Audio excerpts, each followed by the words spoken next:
بسم اللہ الرحمن الرحیم۔ پیارے بچوں السلام علیکم۔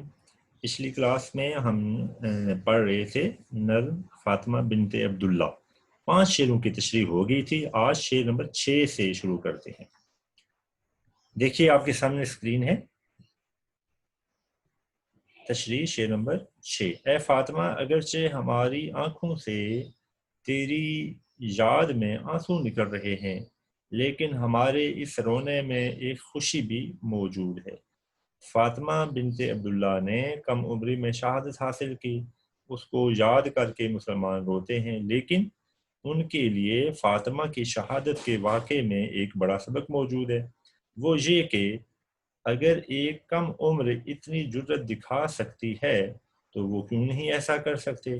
یہ ایسا جذبہ ہے کہ جو فاطمہ کی شہادت کے بعد مسلمانوں میں نمایاں ہوا، یہی ان کے لیے خوشی کا نغمہ ہے۔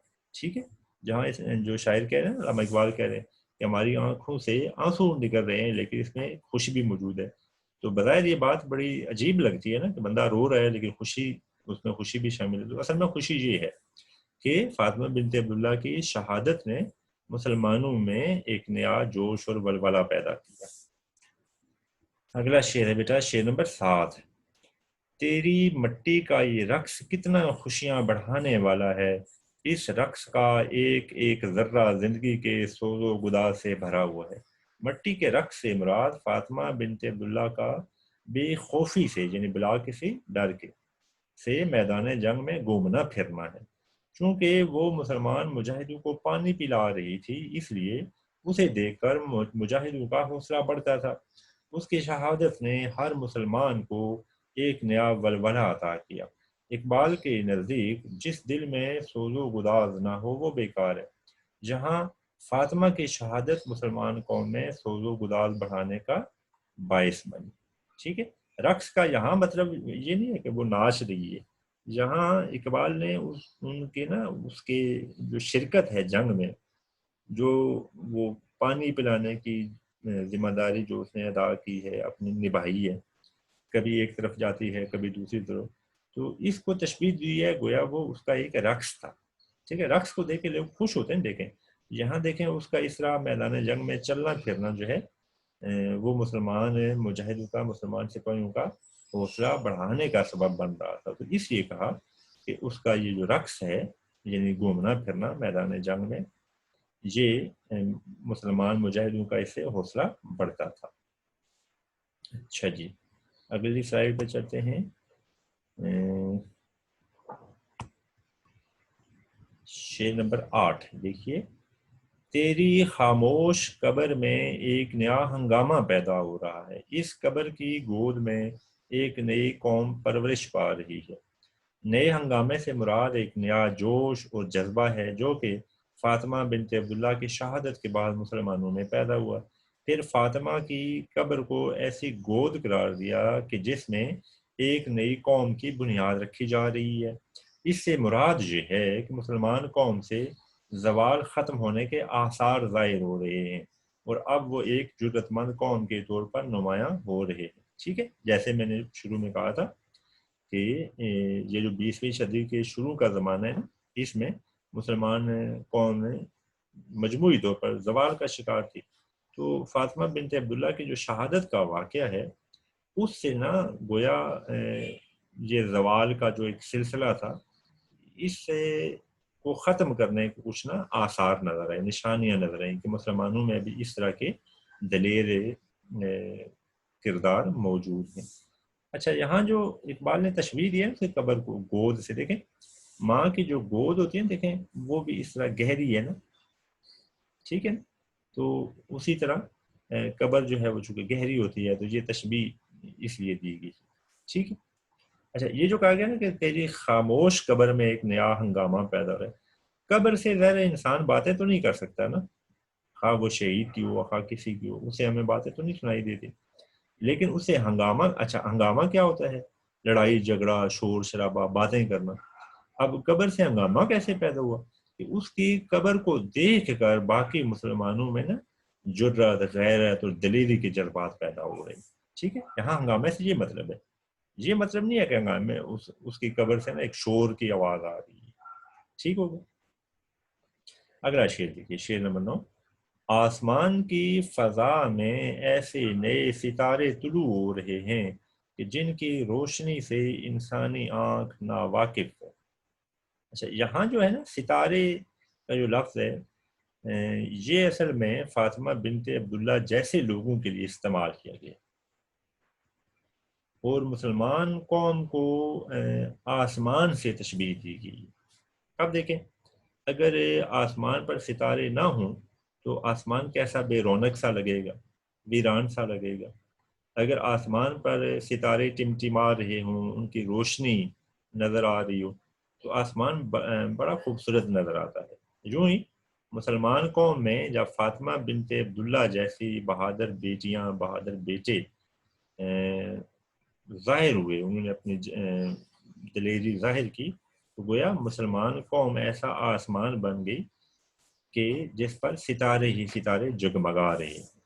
ٹھیک ہو گیا؟ یہ بات آپ نے یہاں سمجھنی ہے، کیونکہ یہاں دیکھیں نا، بظاہر وہ یوں لگ رہا ہے کہ جیسے ستاروں اور آسمان کی بات کر رہے ہیں، فاطمہ کی بات نہیں کر رہے، لیکن یہاں یہ سارے نا استعارے ہیں یا کنائے ہیں یا تشبیہات ہیں جو علامہ اقبال دراصل فاطمہ بنت عبداللہ کو خراج تحسین پیش کرنے کے لیے استعمال کر رہے ہیں. خراج تحسین ہوتا ہے شاباش دینا، اچھا کہنا. اس شعر میں ایک نئے انداز میں فاطمہ بنت عبداللہ کو خراج عقیدت پیش کیا گیا ہے. مسلمان قوم گویا ایک آسمان ہے، اس آسمان پر فاطمہ جیسے نئے ستارے طلوع ہو رہے ہیں. ان ستاروں کی روشنی سے خود مسلمان بھی لا علم تھے. گویا اقبال یہ کہنا چاہتے ہیں، فاطمہ بنت عبداللہ جیسے دلیر کرداروں سے مسلمان قوم خود بھی آگاہ نہیں تھی. اچھا، یہ بات کیوں کہہ رہے اقبال؟ اس لیے کہ زوال کے وقت نا کسی بھی قوم کو اندازہ نہیں ہوتا کہ اس قوم میں کیسا پوٹینشل موجود ہے، کیسی طاقت موجود ہے. اب دیکھیے نا، یہ بالکل چھوٹی سی بچی ہے، 13 سال کی، اور کوئی توقع نہیں کر رہا تھا کہ اس طرح ایک چھوٹی سی بچی جو ہے اتنی دلیری اور بہادری سے نا میدان جنگ میں کود پڑے گی اور مسلمان مجاہدوں کو پانی پلاتی رہے گی. بظاہر دیکھیں یہ ایک نا چھوٹا سا کام لگ رہا ہے، لیکن یہ بہت بڑا کام ہے. وہ کیسے؟ دیکھیں، جب میدان جنگ میں سارے سپاہی شریک ہوتے ہیں تو انہیں بھوک اور پیاس تو لگتی ہے. اگر انہیں اسی اپنی پوسٹ پر، یعنی جس جگہ وہ موجود ہیں، دشمن کا مقابلہ کر رہے ہیں، اسی جگہ انہیں کھانے کے لیے کچھ تھوڑا بہت مل جائے، پانی مل جائے، ان کا حوصلہ بالکل نہ ان کا حوصلہ بلند ہو جاتا ہے اور وہ بالکل تازہ دم ہو جاتے ہیں. ورنہ تو ظاہر ہے انہیں پیچھے آنا پڑے گا، ریٹریٹ کرنا پڑے گا، بیک فٹ پہ آنا. تو بظاہر جو کام یہ ہمیں چھوٹا لگتا ہے، یہ چھوٹا نہیں ہے، یہ بہت بڑا کام تھا جو اس چھوٹی سی بچی نے سر انجام دیا. تو اس لیے علامہ اقبال نے اتنی زیادہ تشبیہات اور اتنے زیادہ استعارے اس نظم میں اس کے لیے استعمال کیے. اچھا بیٹا، آخری شعر ہے، شعر نمبر 10. ان نئے ستاروں کی چمک دمک کا انداز نیا بھی ہے اور پرانی شان بھی ان میں موجود ہے. اے مسلمان، تیرے مقدر کے ستارے کی اس میں ایک جھلک بھی نظر آ رہی ہے. فاطمہ بنت عبداللہ کو ایک ستارہ اور اس کی شہادت کو ایک نئی روشنی قرار دیا ہے. اس نئی روشنی میں پرانی شان بھی موجود ہے. مراد یہ ہے کہ فاطمہ کی شہادت میں مسلمان قوم کے پرانے شہداء کی شان بھی نظر آتی ہے. یہ شہادت ایسی روشنی ہے کہ جس میں مسلمان اپنے مقدر کے ستارے کی بلندی دیکھ سکتے ہیں. یعنی اگر اسی طرح مسلمان قوم میں دلیر نوجوان پیدا ہوں گے تو پھر مسلمان بحیثیت قوم، یعنی ایک قوم کی حیثیت سے بلند مقام حاصل کریں گے. اچھا، پچھلے شعر میں جو کہ ستارے کا ذکر ہوا تھا، اب یہاں کیا کہا گیا کہ یہ جو ستارے ہیں، یعنی فاطمہ جیسے جو کردار ہیں، ان کی چمک دمک، یعنی ان کی جو دلیری کا انداز ہے، یہ ہمارے لیے نیا بھی ہے اور پرانی شان بھی ہے. پرانی شان کیسی ہے؟ دیکھیں، اسلام کا جو بالکل آغاز کا زمانہ ہے، حضور نبی کریم صلی اللہ علیہ وآلہ وسلم کی مبارک زندگی میں دیکھیں نا، غزوات ہوئے تو اس میں بھی دیکھیں مسلمانوں نے بے سر و سامانی کے باوجود، یعنی ان کے پاس لڑائی کے لیے ہتھیار تک نہیں ہوتے تھے، تو پھر بھی اللہ پر توکل کرتے ہوئے کیسی دلیری سے وہ میدان جنگ میں شریک ہو جاتے تھے.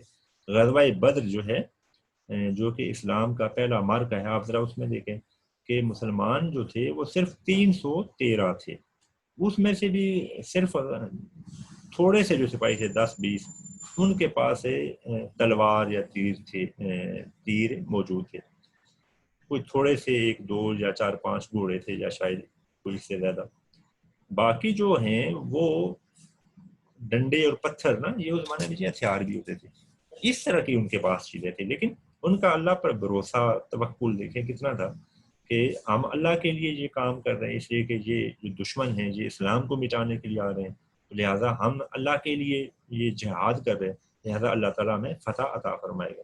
تو پھر اللہ تعالیٰ نے دیکھیں کیسے شاندار فتح عطا فرمائے، تو 313 جو ہیں وہ 1000 پر بھاری ثابت ہوئے، فتح جو ہے ان کے حق میں آئی۔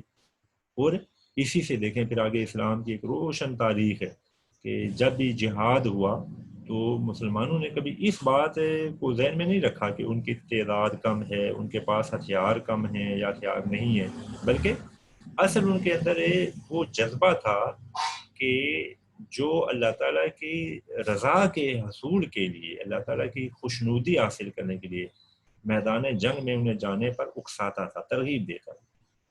ٹھیک ہے، وہاں اسے 1400 سال پرانی جو ہماری تاریخ شروع ہے اس سے لے کے آج تک دیکھیں جہاں بھی مسلمانوں نے فتح حاصل کی وہ بڑی ہی محیر العقل نظر آتی ہے، یعنی جب اسے سوچا جائے نا تو عقل حیران رہ جاتی ہے کہ اچھا تو مسلمانوں نے ایسے حیرت انگیز طریقے سے فتح حاصل کر لی۔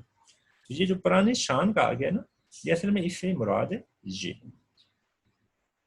اچھا بیٹا، یہاں تک اس کے جو تھے شعر تھے ان کی تشریح مکمل ہو گیا۔ آپ نے یہ جو سلائیڈیں ہیں یہاں سے دیکھ کے نیٹ کاپی پہ لکھ لینا ہے۔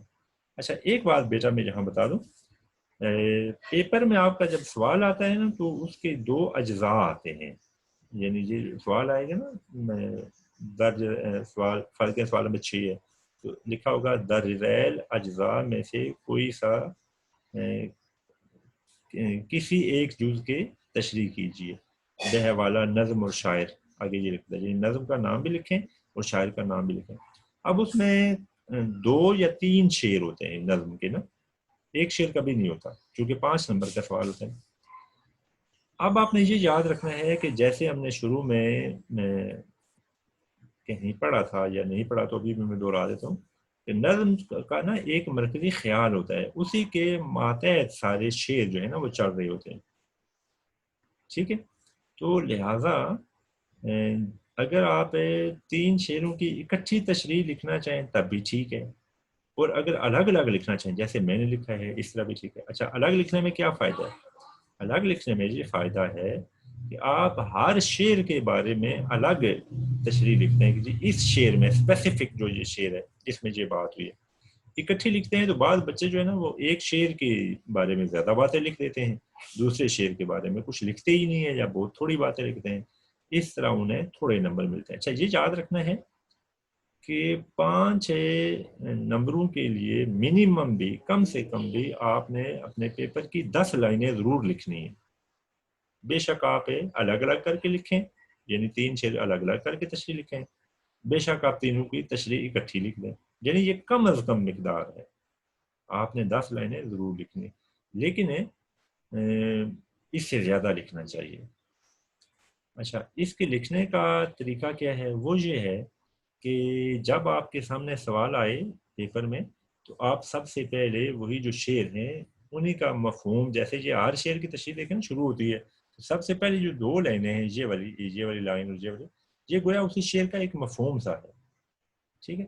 اس کے بعد نا یہ یہاں سے نا یہ دیکھیں جس کی تشریح شروع ہوتی ہے، تو آپ بھی اس طرح سب سے پہلے ان شعروں کا ایک مفہوم سا لکھیں کہ اس شعر میں یہ ہے، پھر آپ نا باتیں اس کی کھولتے جائیں، وضاحت کرتے جائیں، جیسے کہ جہاں آپ ستارے کی بات ہو رہی ہے، دیکھیں فاطمہ کا تو ذکر ہی نہیں ہے، تو اب آپ نے بتانا ہے کہ اقبال نے دراصل یہاں فاطمہ بنت عبداللہ کو ستارہ کہا اور اس کی جو شہادت ہے اس کو تشبیہ دیا، گویا روشنی پیدا ہو گئی ہے، ٹھیک ہے۔ روشنی ہوگی تو دیکھیں اس میں انسان شان شوکت دیکھ سکتا ہے، تو یہاں شان شوکت سے کیا مراد ہے؟ قومی ترقی، قوم ترقی کرے گی اگر اس میں اسی طرح کے بہادر دلیر کردار پیدا ہوں گے، یہ چیزیں پھر آپ نے تشریح میں لکھنی ہوتی ہیں۔ اکثر بچے آپ میں سے پوچھتے رہتے ہیں کہ جی ساری اکٹھی لکھیں یا الگ الگ لکھیں، تو آپ کو جیسے آسانی لگے ویسے لکھیں، لیکن جو 2 یا 3 شعر ہیں ان تینوں کی تشریح لکھتے ہیں، یہ نہیں کہ ایک کے بارے میں زیادہ لکھتے رہے باقیوں کا ذکر ہی نہیں کیا، پھر اس طرح نمبر نہیں ملیں گے۔ اچھا یہ بھی یاد رکھیں، موجودہ جو پیٹرن ہے نا آپ کا پیپر پیٹرن، اگر آپ اس کی ہدایات کو پراپر فالو کرتے ہیں، ان پر عمل کرتے ہیں ہدایات پر، تو آپ کو تشریح میں پورے کے پورے نمبر مل سکتے ہیں، یعنی 5 نمبر ہیں تو 5 کے 5 مل جائیں گے، ٹھیک ہے۔ وہ پہلے والا وہ اب نہیں رہا کہ نا 10-12 نمبر کا سوال ہوتا تھا تو اس میں بہت زیادہ لکھنے کی گنجائش ہوتی تھی، جو کہ پورا پورا پیراگراف 5-5 6 شعر آ جاتے تھے یا 4 شعر آتے تھے، تو کہتے تھے کہ نہیں، پیپر چیک کرنے والے کہتے تھے کہ نہیں دیکھیں بچے کو یہ بھی لکھنا چاہیے تھا، یہ بھی لکھنا چاہیے تھا، تو نمبر کٹ جاتے تھے۔ اب ایسا نہیں ہے، اب 3 شعروں کو اگر آپ صحیح طریقے سے ان کی تشریح کر دیں تو پورے کے پورے 5 نمبر مل جائیں گے، ٹھیک ہو گیا۔ اب آ جاتے ہیں اس کے مشقی سوالات۔ پہلے میں آپ کو کتاب سے مشق دکھا دیتا ہوں، پھر ہم اس کے مشقی سوالات کی جو سلائڈ ہے ہم اس کی طرف آتے ہیں۔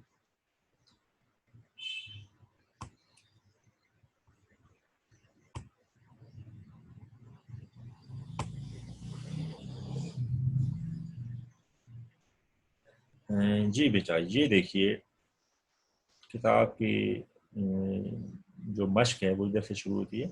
یہ جو سوالات ہیں مترجہ ذیل سوالات کے جواب لکھیے، یہ سارے میں نے سلائڈ پہ لکھ لیے ہیں، باقاعدہ جواب لکھے ہوئے ہیں، یہ ابھی میں آپ سے شیئر کر رہا ہوں۔ نظم کا خلاصہ اپنے الفاظ میں لکھیں۔ بیٹا نظم کا خلاصہ بھی آپ نے کبھی یاد نہیں کرنا، فرض کریں آپ کوئی گائیڈ بک وغیرہ استعمال کر رہے ہیں تو نظم کا خلاصہ پیپر میں آتا ہی نہیں ہے، یہ آؤٹ آف پیٹرن ہو گیا۔ سوال نمبر 3 ہے، متن کو ذہن میں رکھ کر درست جواب پر ٹک کا نشان لگائیے۔ متن کا مطلب سبق ہوتا ہے، ٹیکسٹ، ٹھیک ہے، یعنی ہماری یہ جو نظم ہے۔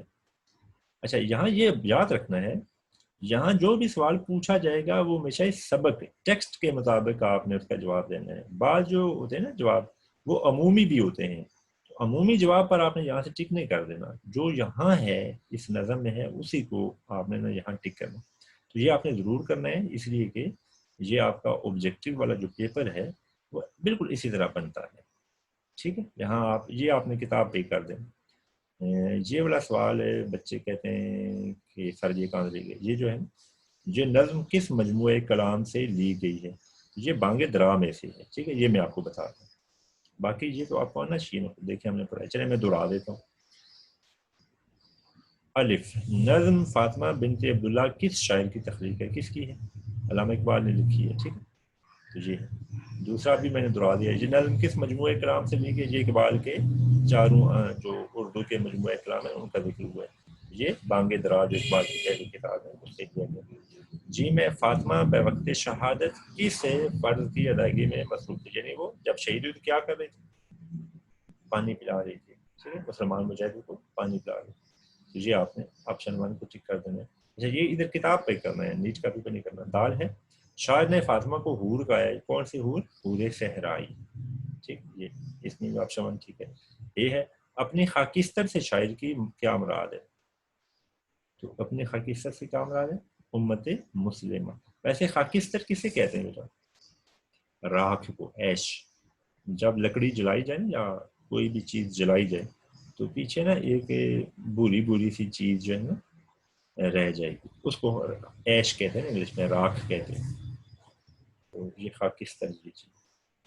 اچھا جی، سوال نمبر 4 ہے، در ذیل الفاظ پر اعراب لگا کر تلفظ واضح کرنا، یہ آپ نے سوال ضرور کرنا ہے، ٹھیک ہے، یہ سلائیڈ میں آپ سے شیئر کروں گا، آپ نے دیکھ لینا۔ سوال نمبر 5 ہے، دیدہ انسان سے شاعر کی کیا مراد ہے، یہ سلائیڈ میں جواب موجود ہے، آپ نے دیکھ لینا۔ سوال نمبر 6 ہے، نظم کا متن ذہن میں رکھ کر مصرے مکمل کریں، یہ آپ نے ادھر ہی لکھ لینے ہیں، یہ بک پہ ہی کرنے ہیں، نیٹ کا بھی پہ کرنے کی ضرورت نہیں ہے۔ یہ اسی طرح یہ سوال بھی آتا ہے پیپر میں، کبھی کبھی آتا ہے، اس طرح آئے گا نا، تو یہ خالی جگہ میں 3 آپشن آئیں گی، تو یہ پھر ادھر لکھنا پڑتا ہے، پیپر میں لکھنا پڑتا ہے، تو یہاں آپ لکھیں گے تو پھر آپ کو کچھ یاد رہے گا۔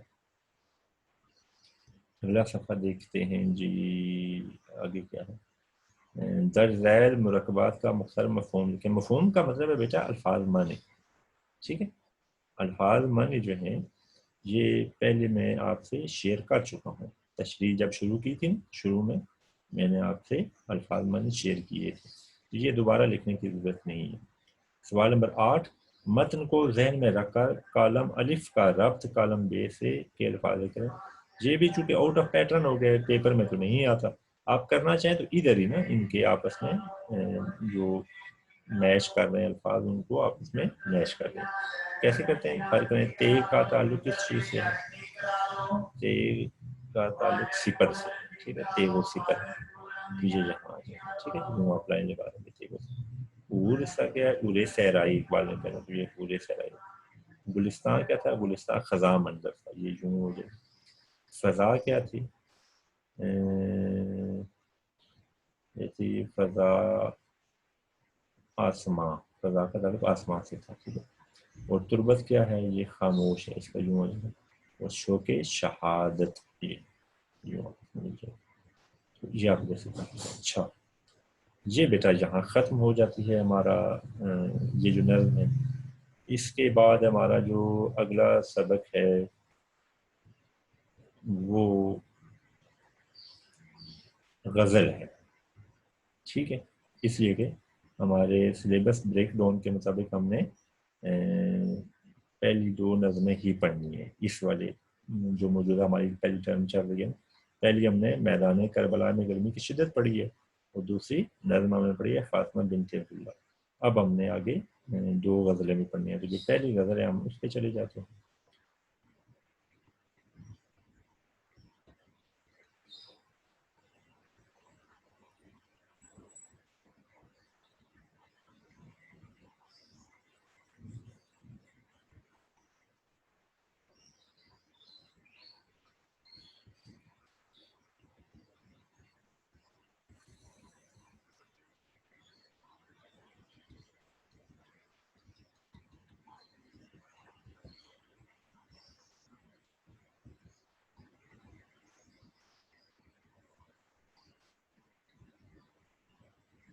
یہ میں ابھی آپ کے سامنے اسکرول کر رہا ہوں چونکہ پہلے سے میں نے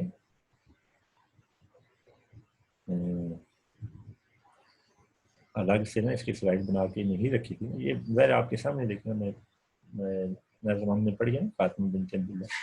اب اسے آگے ہی ہم نے ذرا پہلی غزل شروع کرنی ہے تو لہٰذا ہم پہلی غزل پر ادھر سے آ رہے ہیں. تو میں آپ کے سامنے سب اسکرول کر رہا ہوں. ٹھیک ہے،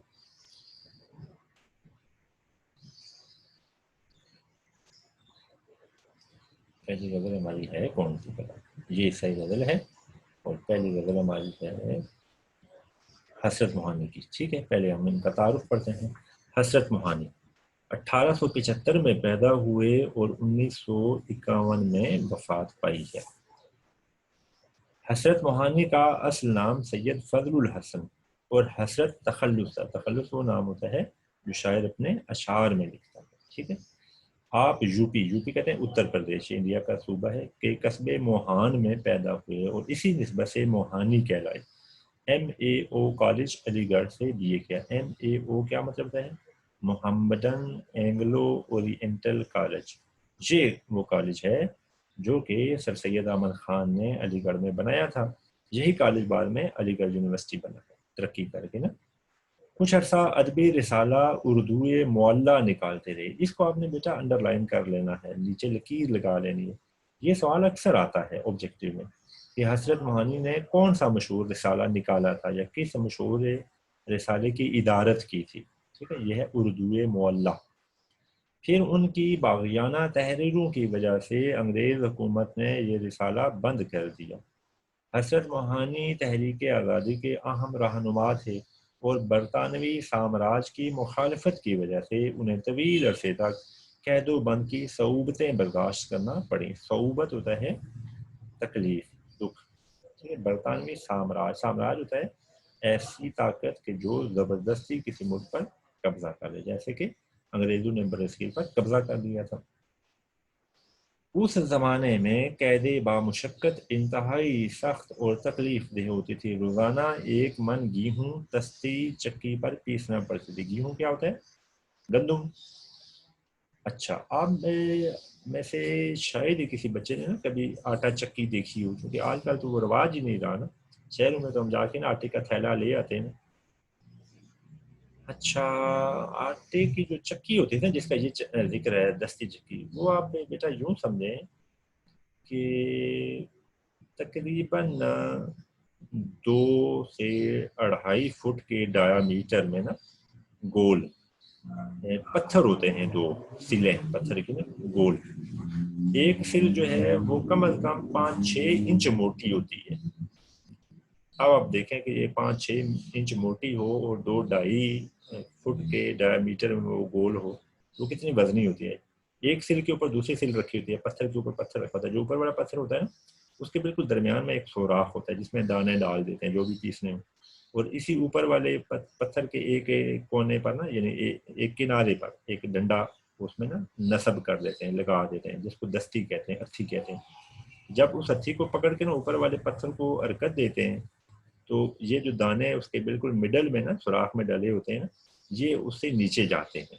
اور دونوں پتھروں کے درمیان میں جب دونوں پتھر، اوپر والا پتھر حرکت کرتا ہے، نیچے والا تو ظاہر ہے اس کو پکا فکس کر دیتا ہے نا نیچے تاکہ وہ نہ ہلے، تو پھر دانے پس جاتے ہیں. یہ جسے دستی چکی کہتے ہیں. یہ ٹھیک ٹھاک مشکل کام ہے. تو جس زمانے میں یہ ذکر ہو رہا ہے انگریزی دور کا، اس زمانے میں بعض قیدیوں کو، جن کو وہ بہت ہی باغی قسم کے قیدی سمجھتے تھے، ان کو یہ سزا دیتے کہ 40 کلو روزانہ گندم پیسیں. یہ گندم جو پیستے تھے نا، آٹا جو نکلتا تھا، اسی آٹے سے نا پھر روٹیاں بنا کے نا اس جیل میں جو قیدی ہوتے تھے انہیں وہ کھانا سرو کرتے تھے، کھانا دیتے تھے. تو ظاہر ہے باقیوں کے لیے تو موج ملا ہو گیا وہ روٹی کھانا مطلب، لیکن ظاہر جو 40 کلو پیسے گا روز، یہ بہت مشکل کام ہے. اور آپ دیکھیں کہ وہاں کوئی اس کے سر پر پنکھا نہیں لگا ہوتا، ایک چھوٹی سی جگہ پر چھوٹا سا کمرہ ہوتا ہے، وہاں اس کو بٹھا دیا جاتا ہے، چلو پیسو، باہر سے تالا لگا ہوتا ہے. یہ بہت مشکل کام تھا. بہرحال حضرت موہانی کا یہ شعر اسی زمانے کی یادگار ہے. ٹھیک ہے، یہ اس زمانے میں انہوں نے یہ شعر لکھا تھا. ہے مشق سخن جاری چکی کی مشقت بھی، ایک طرفہ تماشا ہے حسرت کی طبیعت بھی. طرفہ تماشا، عجیب تماشا، کہ میں شعر بھی لکھتا ہوں اور چکی جو پیسنے کی مشقت ہے یہ بھی کرتا ہوں. یہ دونوں باتیں کیوں لکھی ہیں؟ جو شعر لکھتے تھے نا یہ انگریزوں کے خلاف لکھتے تھے کہ یہ غاصب ہیں، لٹیرے ہیں، انہوں نے آ کے ہمارے ملک پر قبضہ کیا ہوا ہے، ہمارے حقوق غصب کر لیے ہیں. ایسی باتیں کرتے تھے، انہیں سزا ہو جاتی تھی. لیکن پھر بھی وہ اس طرح کے شعر لکھنے سے باز نہیں آتے تھے، چنانچہ انہیں سزا بھی ہوتی رہتی تھی. اس لیے کہا ہے کہ حسرت جو ہے اس کی طبیعت ایک بڑی عجیب قسم کا نا انوکھا تماشا ہے. 1946 میں وہ مسلم لیگ کے ٹکٹ پر مجلس قانون ساز کے رکن منتخب ہوئے. قیام پاکستان کے بعد بھی وہ بھارت ہی میں مقیم رہے اور بھارتی پارلیمنٹ میں ہمیشہ کلمہ حق بلند کرتے رہے. یعنی انہوں نے ہجرت نہیں کی تھی، اگرچہ یہ تحریک پاکستان میں شامل رہے تھے، مسلم لیگ میں شامل رہے. حضرت موہانی بنیادی طور پر غزل کے شاعر ہیں. عشق و عاشقی کے جذبات ان کی غزل میں بہت نمایاں ہیں، اور اس کا بنیادی عنصر تغزل ہے. تغزل کہتے ہیں بیٹا موسیقیت کو. ٹھیک ہے، یعنی شعر اس طرح کا ہو کہ سننے میں یا گانے میں نا وہ بڑا بھلا لگے، خوبصورت لگے. اس لیے انہیں رئیس المتغزلین کا لقب دیا گیا. یہ بھی بیٹا آپ نے یاد رکھنا ہے، یہاں بے شک اسے انڈر لائن کر لیں. رئیس المتغزلین کا مطلب ہے خوبصورت غزلیں لکھنے والوں کا بادشاہ، سردار.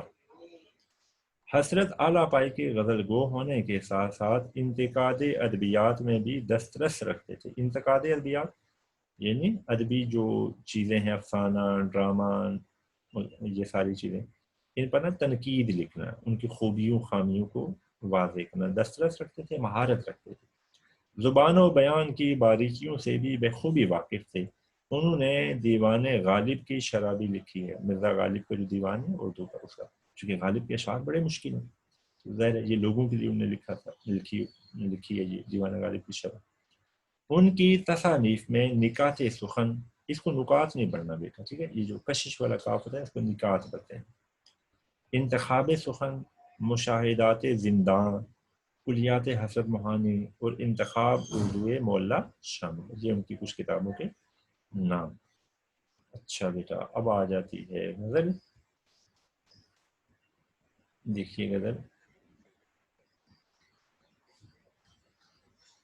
مصیبت بھی راحت فضا ہو گئی ہے، تیری آرزو رہنما ہو گئی ہے، یہ وہ راستہ ہے دیار وفا کا، جہاں باد سر سر صبا ہو گئی ہے، میں درماندہ اس بارگاہ عطا کا، گنہگار ہوں ایک خطا ہو گئی ہے، تیرے رتبہ دانے محبت کی حالت، تیرے شوق میں کیا سے کیا ہو گئی ہے، پہنچ جائیں گے انتہا کو بھی حسرت، جب اس راہ کی ابتدا ہو گئی ہے۔